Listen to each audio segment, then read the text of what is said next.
અને હવે એવું જાણવા મળ્યું છે કે સી.આર. પાટીલે આ લીડ મેળવવાની જવાબદારી ધારાસભ્યોને સોંપી દીધી છે અને ધારાસભ્યોને ચીમકી પણ આપી છે કે જો લીડ ઓછી આવી તો બીજી વાર ટિકિટનો વિચાર નહીં કરતા.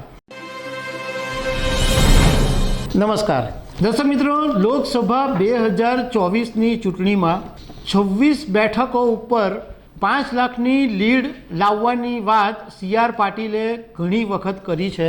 ગુજરાતમાં 2 લોકસભાથી 26 બેઠક ભારતીય જનતા પાર્ટી જીતતું આવ્યું છે, પરંતુ આ વખતે 5 લાખની લીડની જે વાત કરી છે એને કારણે ભાજપના નેતાઓ, કાર્યકરો બધા ટેન્શનમાં છે. અને હવે એવું જાણવા મળ્યું છે કે સી.આર. પાટીલે આ લીડ મેળવવાની જવાબદારી ધારાસભ્યોને સોંપી દીધી છે અને ધારાસભ્યોને ચીમકી પણ આપી છે કે જો લીડ ઓછી આવી તો બીજી વાર ટિકિટનો વિચાર નહીં કરતા. તો આના વિશે તમારી સાથે વાત કરીશ. મારું નામ રાજેશ શાહ છે અને તમે જોઈ રહ્યા છો ખબર છે.com. દર્શક મિત્રો, થોડા દિવસ પહેલાં ગાંધીનગરના કમલમમાં સી.આર. પાટીલે કાર્યકરો અને ભાજપના નેતાઓ સાથે મિટિંગ કરી હતી અને તે વખતે એમણે એવું કીધેલું હતું કે 26 બેઠકો ઉપર મને 5 લાખની લીડ જોઈશે. 5 લાખની લીડનો મતલબ 5 લાખ જ થાય છે. 4,75,000ની લીડ હશે તો પણ નહીં ચાલશે.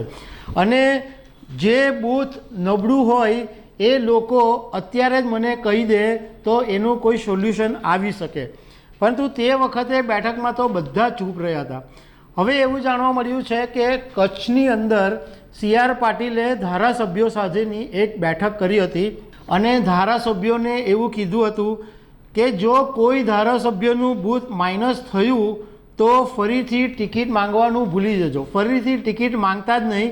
હવે ગુજરાતની અંદર ટોટલ 15,000 એવા બૂથ છે કે જે માઇનસમાં છે. આનો મતલબ એમ થયો કે સી.આર. પાટીલે હવે જે જવાબદારીઓ છે બધી ધારાસભ્યો પર નાખી દીધી છે, એટલે 5 લાખની લીડ લાવવાની ચિંતા હવે ધારાસભ્યોએ કરવી પડશે.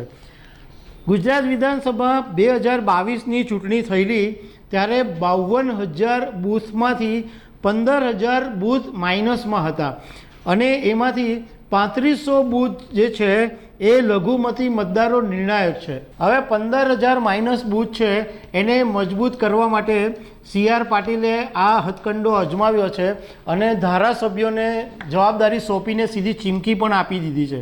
ઘણા બધા રાજકારણના જાણકારો એવું કહે છે કે ભાઈ લોકસભા 2019ની અંદર માત્ર 4 બેઠકો એવી હતી કે જેમાં 5 લાખ કરતાં વધારે લીડ હતી.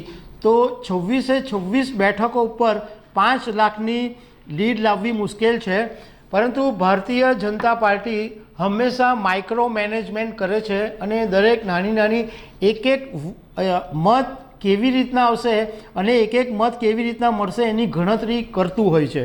તો ભાજપ માટે કદાચ અશક્ય ન પણ હોઈ શકે, પરંતુ હવે લોકસભા 2024ની ચૂંટણીના પરિણામો આવશે ત્યારે આપણને ખબર પડશે કે બધી બેઠકો પર 5 લાખની લીડ મળી છે કે કેમ.